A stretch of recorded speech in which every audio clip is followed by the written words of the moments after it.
Salam sejahtera Malaysia, denyut nadi suara rakyat bergema di channel ini. Selamat pagi tuan-tuan dan puan-puan yang dihormati sekalian. Apa kabar hari ini? Selamat menyambut Tadau Tagasu Dekamatan untuk seluruh rakyat Sabah.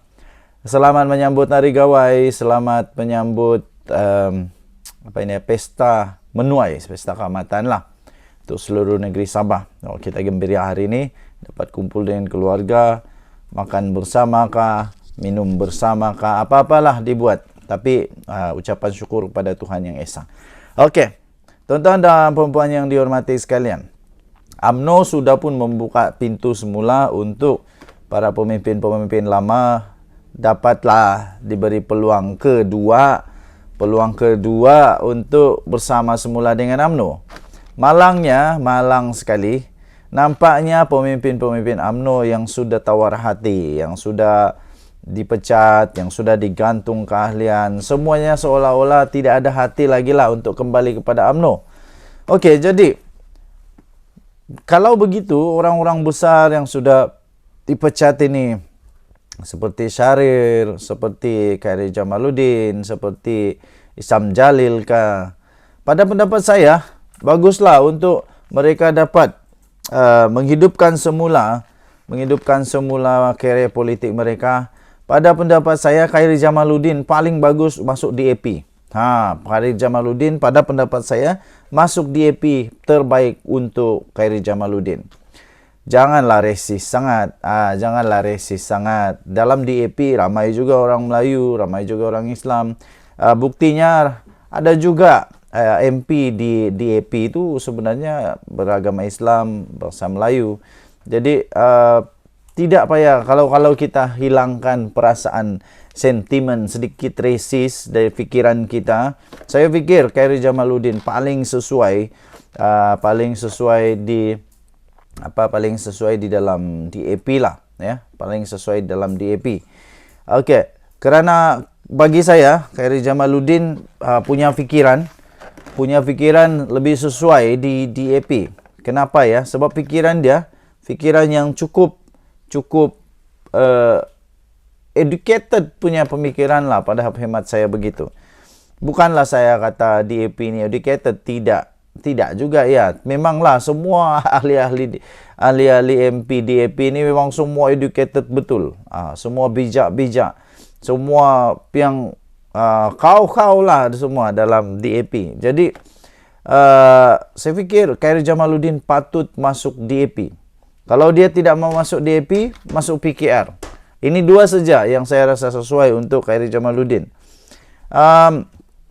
Khairi Jamaluddin tak berapa nak sesuai dengan parti-parti yang lain. Hanya ada dua saja pada pendapat saya, iaitu DAP ataupun PKR. Tapi itu pendapat saya. Bagaimana pendapat anda? Anda fikir Khairi Jamaluddin sepatutnya masuk di mana?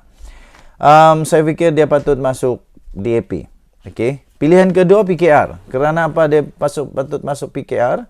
Kalau pilihan kedua, kerana di dalam PKR ada juga beberapa teman yang ada beberapa orang yang dia boleh jadikan teman dia dalam PKR.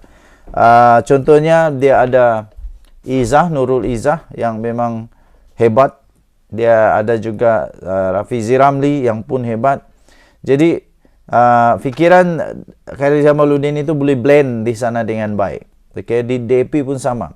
Dengan mudah saya fikir Khairi Jamaluddin boleh blend together easily bersama dengan DAP ataupun dengan PKR. Kalau mau masuk UMNO semula, saya fikir tak payahlah. Tak payahlah masuk UMNO semula. Kerana belum tentu kalau dia masuk UMNO pun, belum tentu lagi dia boleh blend together dengan orang-orang yang sudah lama, sudah berakar, bekarat, sudah tua di dalam UMNO. Jadi untuk blend together sekali lagi itu agak susah. Sebab mesti masih ada lagi generasi-generasi penerus yang generasi-generasi lama yang masih lagi melekat di fikiran secara politikal. Khairi Jamaluddin ni tak sesuai lah, apalah, kuat lawan bos lah, apalah, macam begitulah. Untuk dia masuk di PAS langsung tak ngam.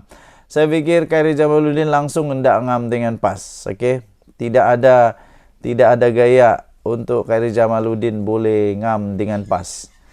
Untuk bersatu pun saya rasa Khairi Jamaluddin tidak ngam juga, tidak ngam. Amanah pun tidak ngam.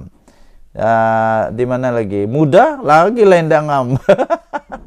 Muda lagi dah ngam. Dia bukan muda sekarang, dia sudah tua. Jadi tua tidak ngam masuk muda. Jadi satu-satunya yang saya nampak dia paling ngam adalah DAP ataupun PKR, itu saja. Tapi itu pendapat saya lah. Dan pilihan akhirnya pilihan Khairi Jamaluddin mau pilih mana, terpulang pada dia lah. Dia mau balik kepada UMNO, terpulang. Kalau dia siap sedia untuk menghadapi badai gelora, ombak gadang, bukit bukau, batu bata di dalam UMNO, dipersilakan. Tapi kalau dia mau buat satu kehidupan baru, satu pengalaman baru, satu percubaan baru untuk dia dapat meneruskan karier dalam politiknya, siapa tahu di dalam DAP. Lagi pula, dulu ada orang besar di dalam DAP, dia kata, ditanya soalan, kalau Khairi Jamaluddin mau masuk DAP, kenapa? Kenapa Khairi Jamaluddin perlu masuk DAP? Woi, jawapan dia mudah tau. Jawaban dia memang kau-kau punya, memang terbaik punya jawaban. Orang DAP itu jawab begini, kalau Khairi Jamaluddin masuk DAP, sebab Khairi Jamaluddin adalah calon Perdana Menteri untuk DAP. Wow, jadi Khairi Jamaluddin, saya fikir dia terbaik bersama dengan DAP sebab dia boleh jadi Perdana Menteri.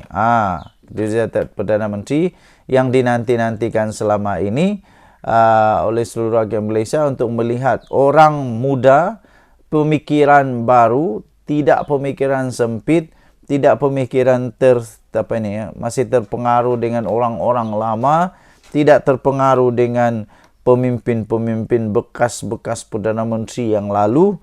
Ada pikiran baru untuk memimpin negara Malaysia. Saya pikir Khairi Jamaluddin bagus. Dulu dia pernah dicalonkan, diberikan jolokan the next PM of Malaysia. Dan Khairi Jamaluddin memang penuh dengan pengalaman, ada karisma, bercakap bagus, pengetahuan bagus, cara penyelesaian masalah pun okey. Cuma memanglah ramailah orang tidak suka. Macam mana bagus pun kita, kalau orang tidak suka, tidak juga. Okey, jadi apa pendapat anda? Sila tinggalkan komen sama ada Khairi Jamaluddin perlu sebenarnya masuk parti mana. Anda boleh komen, sila tinggalkan komen. Pada hemat saya itulah, Khairi Jamaluddin patut masuk DAP atau PKR. Okey, parti yang lain bukan tak boleh tapi tak sesuai. Denyut nadi suara rakyat bergema di channel ini. Jangan lupa tekan butang subscribe, like dan share. Malaysia kita punya, cinta Malaysia aku, kita jaga kita. Bye.